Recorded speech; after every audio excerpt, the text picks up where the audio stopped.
the knots, the higher one. Use the muscles, start letting it rip, keep going.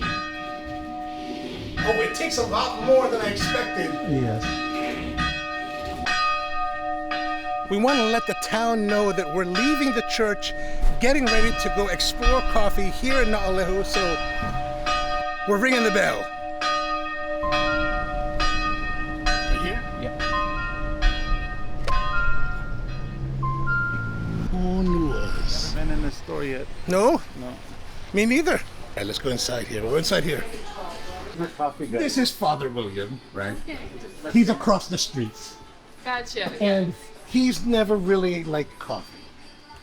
So I told him we would come down today and have coffee and guide him through coffee. So what's your best coffee? I want to say our most popular, especially if you don't like coffee, is a caramel macchiato. Well, how about like a straight coffee? Straight We coffee? want to teach him about nice quality coffee. So what's your best straight coffee? Straight coffee, it's either a house, like a drip coffee, or a double shot of espresso. The drip coffee, it's a Ka'u coffee blend. It's a medium dark roast. The farm is actually in Pahala. It's the Ka'u Specialty Farm. Let's start with that. Let's have one of those, please. We have small, medium, large. We can also do this hot, or we can do this night. Let's have one of each. Okay, sounds good. One of each, a hot and a cold. You guys just want to go ahead and do it straight? I can, Just straight. Then we'll go from there. We'll add if we need. So what's the cold brew? How do you guys brew the cold brew? Technically, we don't have, it's just iced coffee. We don't do the cold brew process. It's pretty much just the hot coffee cooled down. Okay. Yeah. Cool. So you just brew it like in a batch brew? Yeah. Kind of thing. All right. So it's the exact same coffee, just iced. Is there any particular ratio of coffee or whatever you're using? Not really. It's more of per pot. You want to make at least 1 cup of grinded coffee per pot. So like for 2 pots, 2 cups kind of stuff. Yeah. All right, great. Yeah. Okay, Kamalani. You're welcome. You don't normally drink coffee. No. We've got 2 coffees, and these are the same coffees, just one is hot and one is cold. So we'll start with the hot. If we look at the color is a pretty deep dark brown, right? Okay. Which could be an indication of brew strength or brew ratio. How we normally taste coffee is we want to smell it first, okay? Does smell good. It smells good, okay. Any aromas, discernible aromas that you're picking up that you would describe? A smokiness. Smokiness. I could smell like a smokiness, but I'm not a connoisseur of coffee. That's all right. Here's the thing. When it comes to appreciating coffee, you don't have to be a connoisseur. It's really just about what do you enjoy? What do you find enjoyable in the coffee? That's really what we're here to explore. Okay. All right, so next we want to take a taste. You don't mind sharing, do you? No. Got your shots? I'm joking. Of course. So just a little sip. It's going to be hot, so just be careful when you're sipping. And the idea is that you want to maybe sip and slosh it around the palate a little bit, just to get exposure to all of your senses. Yeah. It's pretty strong. When you say strong, It's got a heavy, overpowering flavor to it, something I've never had before. Earthy, to me, it's got no real oomph to it. It has that lingering taste on the palate. how would you describe that lingering taste? Well, it's not unpleasant. It's more of the lingering taste of the coffee as it dissipates. But then it's got the smokiness. I don't know how to explain it. It tastes like something that's very earthy, smoky. It's got a little hint of a licorice taste. Licorice. Interesting. Almost like the smoked tea. Oh, It's kind got of like that- a lapsang souchong. It has that strong taste from the first brew, which is overpowering for me. So, are you having a positive reaction to it? It's neutral.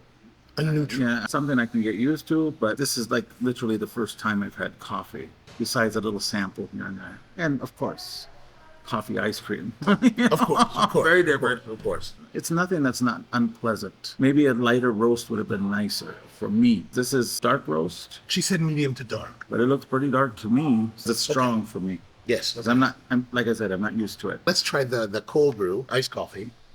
Well, it's a lot less strong than the hot one. I can smell a little bit, but this one is much more stronger. But I guess because it's watered down.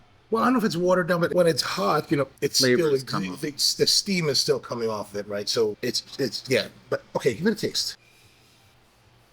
This one I like more because I can taste it better. I can taste a little bit of like a berry. For me, it's lighter. For me. I definitely think that the cold kind of tones down a lot of the flavors. With the hot coffee that you were talking about, like, I agree with you. I do think that it's pretty heavily roasted for my tastes. And that smokiness you're getting is, I think, because of the roast profile. It's a darker roast. So that gives a little bit of a charred effect, a little bit of that smokiness. That's what it has, the charred effect. Yeah. That's the word I was looking for, the charred effect. You also mentioned that you tasted an earthiness to it.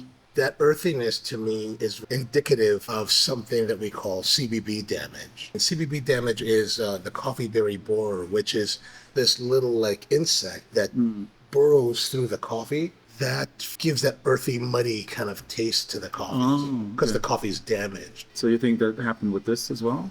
It tastes like it. I think if it was sweetened, maybe a little cream, it might be a little different. That might be something I would like more because I'm always used to drinking, when I drink hot tea, with cream and sugar. How much cream and sugar do you normally put? For a cup of this size, so it'll turn it white. But how much sugar? 3 to 4 lumps. 3 to 4 in a size like this? Yeah. I like it a little sweet. Yeah. I like get that. it. As a priest, you got to be sweet sometimes. Oh, true. Since you're raining down fire most of the day. Yes. I have not gone to confession since I've been here. I don't want to confess my sins to an old friend. It could be one of those, you need to say 2,400 Hail Marys and 5,000 Our Fathers. All right, let me go get some more cream and sugar, and then we'll taste again. Here we go. We got our coffee backs. Now, here's the interesting thing. So I put quite a lot of cream, especially in the hot one. The roast and ratio are pretty heavy, so I couldn't get it to be white. That's okay. But I did put equal amounts of sugar in both, which the dissolution rate in the cold is slower. So there's 3/4 of a tablespoon of sugar. Here, give that a try.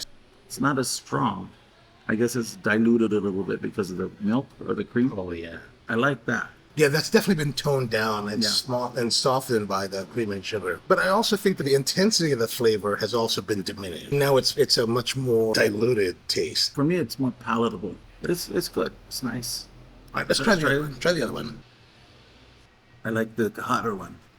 To me, there's more flavor in the hot. This one's a little too diluted. All right. Any conclusions or thoughts on the coffees? I do like the coffee with the cream and sugar because I'm used to it. It's more comforting. Perhaps if we had a coffee that was not as strong and perhaps something that was not as charcoaly flavor, then I probably might enjoy that even more.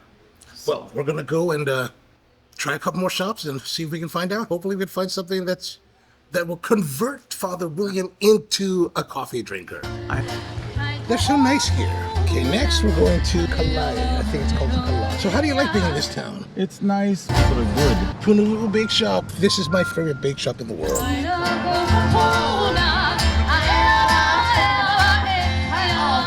Evidently, they only have Americanos.